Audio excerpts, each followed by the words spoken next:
我是赵少康，欢迎你来到 TVBS 赵少康战情室。是我们现场特别来宾，沈富雄委员、吴峥发言人、陈志涵主任、牛许天委员、李博议员。好，那么美伊到底会不会谈判？川普说有可能礼拜五。哦，那伊朗就很生气说，都是你在放话，我没有答应吗？我没有答应啊，荷木兹海峡你还在海军在控制啊，几十艘航舰那边呢、啊，这个军舰那边呢、啊，我没有同意啊，好吧，扯来扯去啊。但是呢，这个川普说有可能，但是不急于达成协议。川普说不要催我 ，Don't push me， 你们急什么？对吧？我都不急，你们急什么？哦，那另外呢，川普说所有在荷木兹海峡布雷的伊朗船只，通通把它打沉。而且我拥有完整的控制权，伊朗说他有控制权，因为他控制里面。那川普在外面，他说他有控制权啊，两方大概都各有一些控制权啊。那有没有解了破局了？美国有3方案，如果说没有谈成，他有3方案打通荷木兹海峡哦。第一个重点动态打击。战略水道周边，我要动态打击。第二个呢，打击伊朗的基础设施及军备两用的目标。第三个，对于伊朗高层进行精准打击，把你们再斩首。上次我第一次干掉49个，你们不怕是不是？你们谁来敢反对？反对我再打你们，再把你们杀了。哦，川普说伊朗内部有分裂。我现在不知道跟谁谈，到底他们谁？他们现在都被我杀光了，剩下人到底谁做主？那你当时杀他们干嘛呢？你当时不是可以谈，剩下1个礼拜就要谈了，你把他都杀了。现在说我不知道跟谁谈，因为我不知道跟谁谈，所以无限期的这个停止这个继续炸了啊，停止打仗了啊。那伊朗最高领袖也发文说，美国企图透过思想渗透动摇国家团结及安全，不要让美国得逞。美国说我们分裂，我们哪有分裂啊？我们没有分裂啊。那川普下令集成所有的布雷船，伊朗说有7大反击方案。就是兵来将挡，水来土掩。你如果打我电厂，我就把你的美国跟以色列的电力也去，特别以色列电力也去炸。你打我的油气，我就打你的能源的设施。你让暗杀我的高层，我就打你的 IT 跟 AI 中心。你侵犯我的领土，我就打击美国航空母舰。你在海上封锁，我就封锁这个海峡布雷。你在中东基地呢来侵略我们啊，我就呢俘虏美军哦。那反正就是你有招，我有招了啊。那另外呢，这个专家说，表示川普很沮丧，才会说把布雷船统统给炸了。他已经也没什么招了，只好这样说啊。那民调这个蛮重要的哈。那川普的民调创新低，这是美联社跟 NORC 这个研究中心做的民调哈，他做了很多民调，整体你赞不赞成川普？只有33%赞成，67%是不赞成的。共和党人还是很始终了啊，其实跟台湾做民调一样了哦。你整体做赖清德施政大家不满意，但民进党还是80%-90%是支持他，68%的共和党还是支持川普的哦。但是民主党呢，只有3%支持川普，你看差多少？所以美国的党派那分歧比台湾还严重哦。那另外呢，移民整体40%支持，59%不支持。共和党49%支持，民主党7%支持，93%反对。民主党的整体是97%反对，所以你看美国分裂到什么地步？伊朗问题整体32%支持，67%不支持。共和党6-7%支持，民主党4%支持，96%反对。经济问题是比较严重的啊，整体30%支持川普，70%反对川普。共和党62%支持川普，但是共和党也有37%不支持，觉得生活过得不好。民主党呢96%不支持川普的经济，只有3%支持。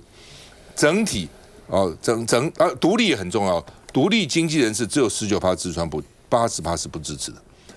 那另外呢，这个生活成本只有23%支持川普，76%不支持。even 共和党人也有将近一半，47%是不支持。生活苦啦，房租贵啦，房价高啦，油价高啦，那另外呢，这个反正整个看起来，川普呢，这样他也知道所以为什么要停？否则的话呢，他这个期中选举会很惨啊。那另外呢，伊朗现在也很惨，有200万人失业然后呢，网络封锁18亿美元的损失如果再打下去，伊朗几千万人的这个生活可能都会受到影响美国印太司令 Paparo 最近常常讲话，昨天说台湾总不能比我美国更不重视他自己的国防吧？今天又说如果美国打赢伊朗，就能嚇阻北京武统台湾，因为击败伊朗将震慑中国。我们看一下。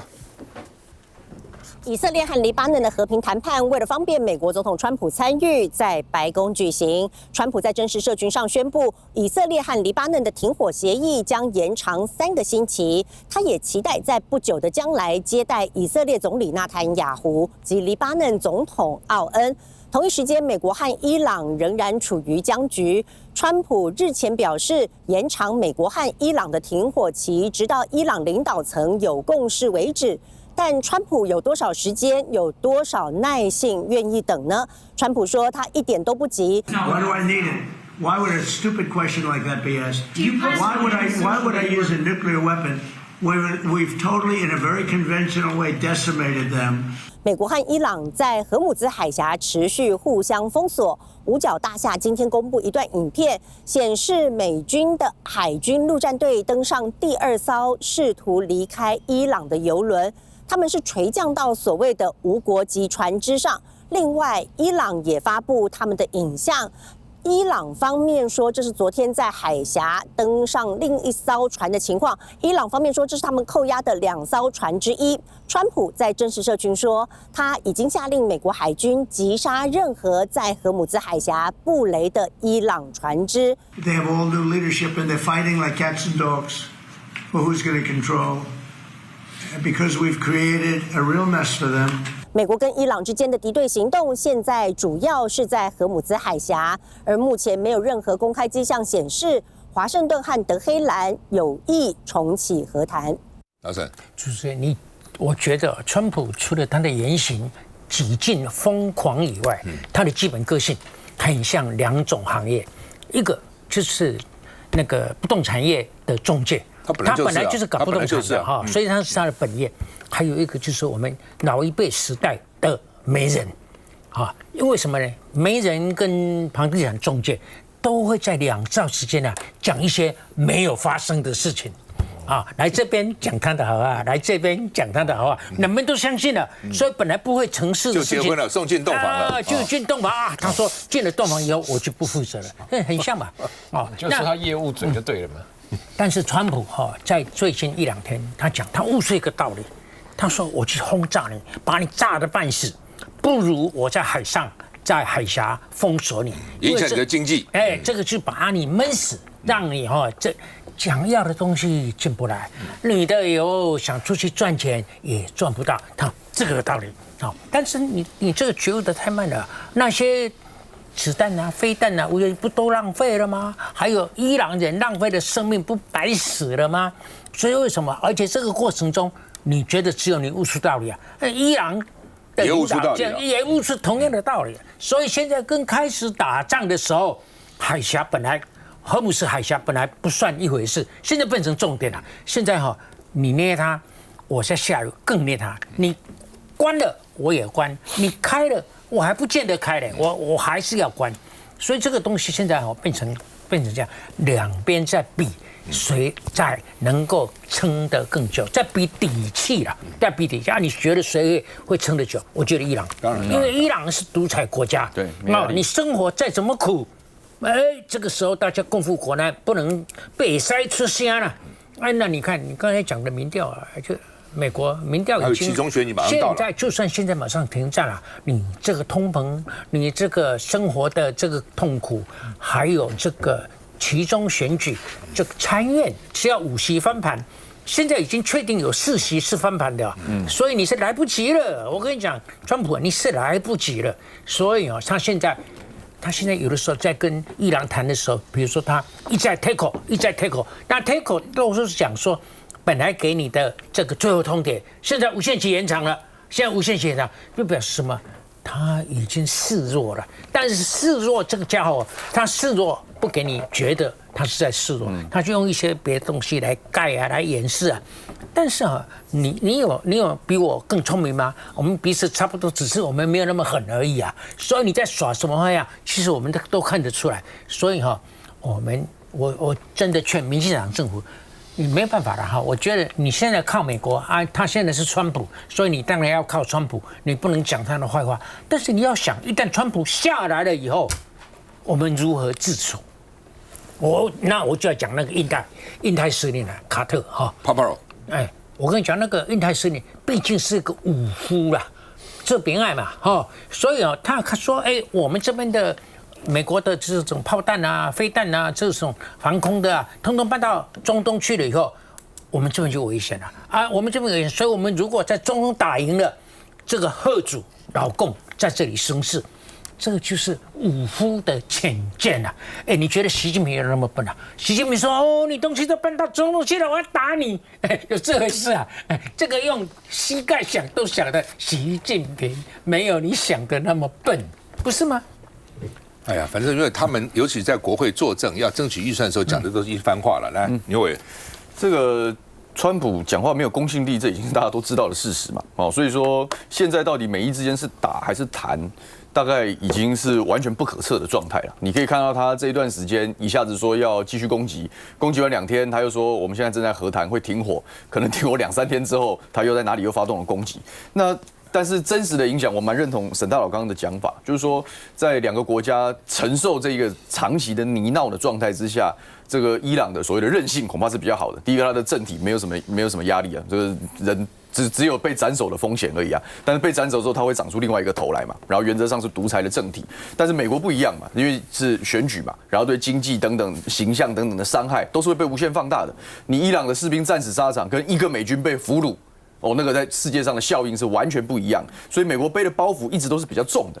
那加上经济这件事情，它就是缓慢流血，它一时半刻还看不出说它逼到非得要马上处理这件事不可，但是它长期的这个代价，美国绝对沉重，因为这个油价、通膨等什么的，因为刚刚也有讲民调的部分，那个其实是共和党当初赢的关键原因嘛，共和党可以把拜登拉下来的关键就是通膨嘛，就是物价嘛。川普当初是用最简单的语言告诉美国人说，他来可以解决这个问题。结果他不但没有解决这个问题，他曾经讲，我们不要发动战争了，我们不要在世界的战场上浪费钱。结果自己跑去打伊朗，然后掉在里面出不来，花了非常多的资源。他说要解决通货膨胀，可是这一连串的措施让通货膨胀增加，然后美国国内现在是很多连共和党都看不下去，所以川普的长线的压力，我认为美国的压力是比较大的。那当然在这个过程之中，他要怎么样来去圆这个事，大家也可以看到这一段时间的就是。所谓的认知作战嘛，但就是你在过程之中跟最后对于结果的诠释嘛，他用话语权、用大内宣要去压过去。但是我觉得这些技术上的做法都没有办法掩盖这个美国经济受创的这样子的一个状况，而这样的一个受创很有可能会反映在接下来的美国期中选举。现在美国普遍的这个政坛分析都认为众议院已经结束了嘛，这民主党是一定会拿回去的。现在甚至连参议院，因为之前是民主党因为选将缺乏的关系，还在中间共和党可能还可以守住参议院的微弱优势，但是现在这个风继续往这个方向吹的时候，现在已经开始在讨论是不是连参议院都会翻盘。如果翻盘之后，他很有可能在期中选举之后变成彻底的跛压总统，那个时候到时候又是另外一番新的局面。他很担心，他说这样的话参众会弹劾我，对啊，他怕弹劾啊。于是最近啊，他都怀疑说川普家族都有没有炒股票，一下做空，一下做多，一下做空，一下做多，我们都怀疑啊。你说老美不会怀疑吗？休息一下再回来。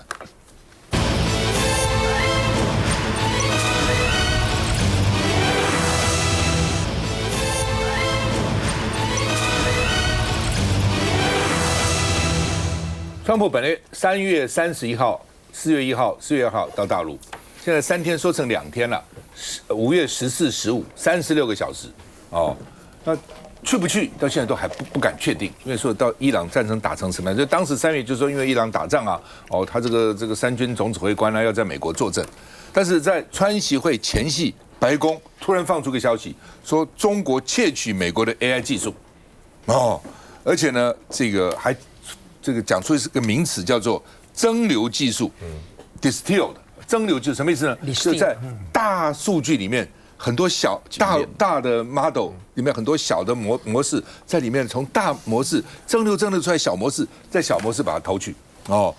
突然在这个时候什么意思？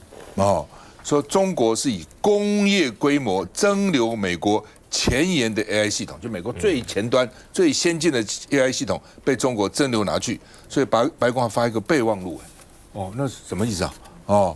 那另外呢，大陆驻美国大使、中国驻美国大使抗议，说你这个是无理打压、乱讲。在这个时候，我们哪有窃取你什么呢？我们自己本事也够了，干嘛窃取你呢？我们的技术都窃取你了吗？那现在说新加坡变成 AI 企业避风港。美国跟中国管制越严，企业越想搬到新加坡，因为它它在亚洲啊，但是好像又好像蛮中立的啊，避开美国跟中国的这个斗争战争的风暴。川普昨天又讲话了，说台湾全世界，主要是台湾，另外是南韩，都把我们的全球晶片呢，都从台湾去的，或者从南韩去的，所以呢，我们美国只占3-4%，所以我们现在要改变，很快50%的晶片市场都要从美国来，哦，所以呢，1年半，台湾如果不在美国设厂，就要重税伺候。那今天新闻已经出来了，台积电的新的1.3奈米要在美国生产。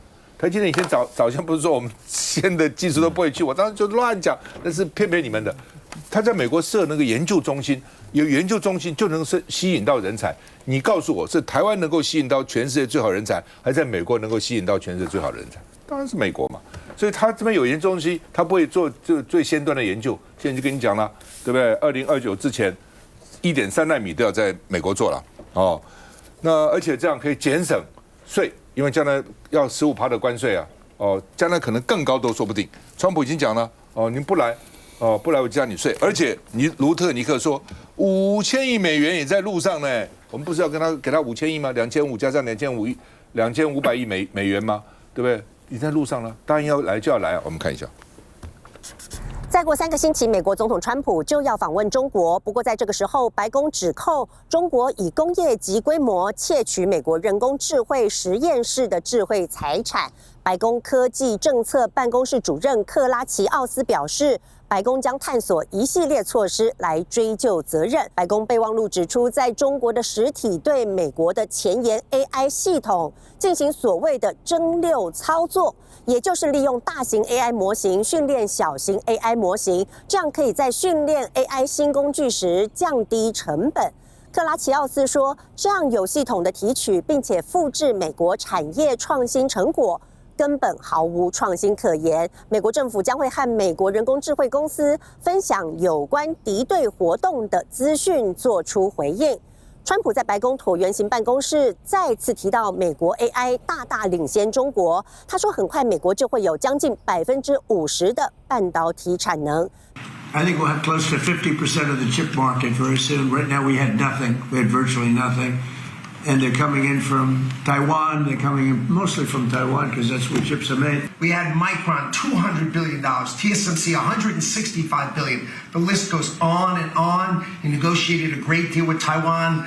$500 billion coming to America. 美国商务部长卢特尼克在出席国会听证会时，也列举川普上任至今半导体产业对美国的投资记录。书面证词，台积电投资金额写的是2650亿美元。比实际宣布的1650亿美元足足多了1000亿美元。不过在口头报告时，卢特尼克引用的台积电投资数据是1650亿美元。那吴征怎么看？这个就是说，这个蒸馏 distillation， 它其实就是说。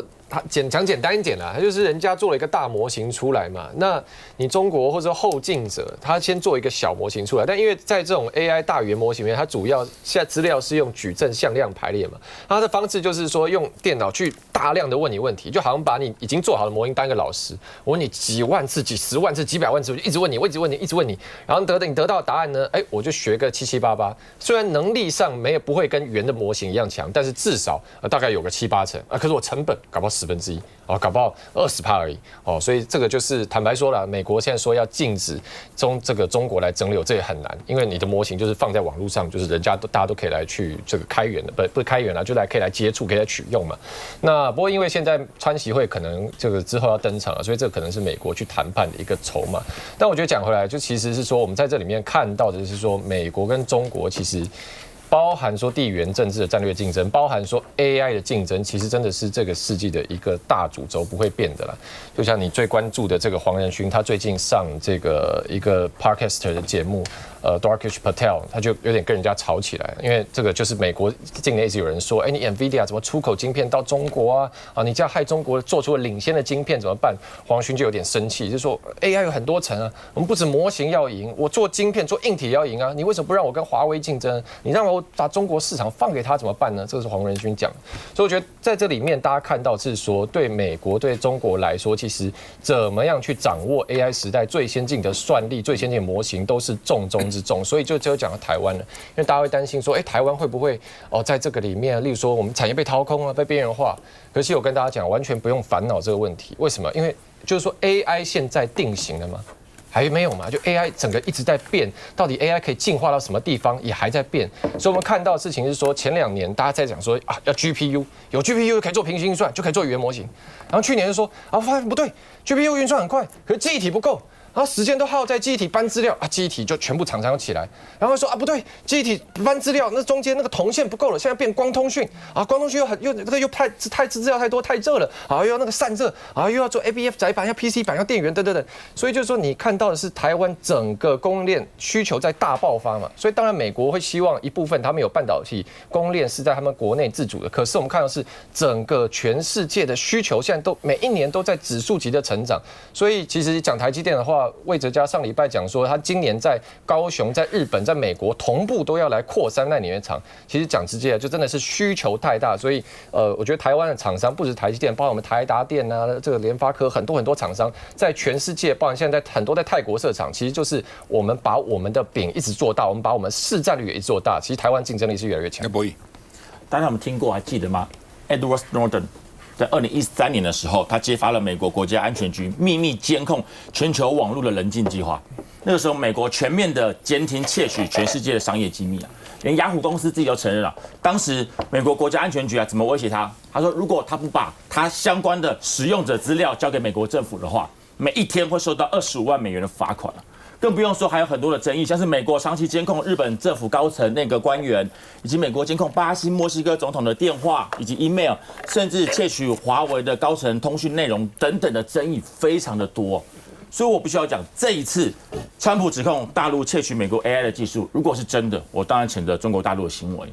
但是这个所谓的商场上就跟战场是一样同等的严厉的。总不能够只允许你美国去窃取、侵占别人的机密，而不允许别人来窃取你的机密吧？我觉得标准要一致啊。所以对于这一次所谓的大陆窃取美国 AI 技术，我个人认为，美国包括川普并没有特别的在意啊。因为如果真的在意，就不会还要计划可能在5月中的时候继续的到大陆去做川习会的访问啊。讲白了，就只是一个提出来可能想要作为谈判筹码的一个话术罢了。但是对于美国跟中国大陆之间的合作，我认为川普是不会放弃的。但不管川普跟美国如何，我真的在意的是川普对于台湾的想法。我觉得这才是我们执政党，包括整个台湾需要重视的。川普对于台湾的想法，我个人觉得就2个而已。第一个，要我们台湾的钱啦。印太司令居然会为了台湾要跟美国买武器，会拿别让鸡挨饿来做比喻啊！这真的让我非常惊讶。说鸡挨饿了，台湾得不到鸡也得不到蛋，所以台湾要去养美国吗？我不知道他的逻辑是什么，要钱要这种程度。再第二个，要我们台湾的晶片技术。美国商务部长卢特尼特他说了，台湾的5000亿美金已经在到美国的路上了。大家不要觉得哇，这5000亿美金很多啊，这个我们投资这么多的金钱，跟大家报告，卢特尼特之前怎么讲？这5000亿美金只是半导体从台湾带到美国头期款而已啊，接下来他可能还会要更多，不晓得还有多少钱，不知道啊。所以在这种情况之下，台湾对于美国是不是过度的讨好跟全面的屈服啊，造成了一直需要靠台湾养的鸡态度还能这么嚣张啊？我就搞不清楚到底是我们帮助他，还是他帮助我们，必须要讲清楚、说明白啊！赖政府一直在说，美国不停的帮助台湾，让台湾能够在世界发光，让台湾能够不再受到对岸的侵袭啊！但是我现在看到的是，美国有没有帮助我们，我不知道，但我确定是台湾一直不停的把我们的科技、把我们的钱、把我们的技术一直转移到美国本土去啊！甚至是之前萧美琴怎么讲的，连我们半导体的生态系啊，都要到美国去投资啊！这想法是非常的严重，跟不能够理解。所以我现在真的拜托赖政府，包括相关的单位，中国大陆现在对于美国的态度，就是接下来川习会可能要去谈的。而谈完之后，台湾到底的立足点，以及我们最后筹码还剩下什么，以及我们最后还能够跟美国有什么更好的交流，我觉得才是现在赖政府必须要去注意以及重视的对象，而不是整天只会跟在野党讲抗中保台，整天只会叫我们拿国防特别预算出来，要满足美国的1.25兆。我必须要说，钱花了有价值，我们花，但钱花了跟石头掉水里面去一样，然后看着川普去跟习近平会面，我不晓得赖政府为什么还要继续执迷不悟的抱着川普大腿不放。好，立法院刚刚有人质询啊，这个周荣泰答询，说美国这样骂我们，川普这样讲，第一，由此可见台湾在晶片制造上的重要性；第二个，台湾继续站在最领先地位，台湾永远站在最领先地位。第三个，我们跟美国现在进行双边的一些协商，很多过程当中，我们方必须清楚说明台湾最有利于双边经贸的一些立场。你说明了没有？对啊，应该说明了。所以虽然你看起来好像我们赚你的钱，好像台湾晶片很厉害，但是对双方有利啊，而且这样是最有利的。那你有没有讲过？萧美琴去谈判时有没有讲过？还是只是跟我们讲而已？碰到川普什么都不敢讲。对啊，休息一下回来。你想。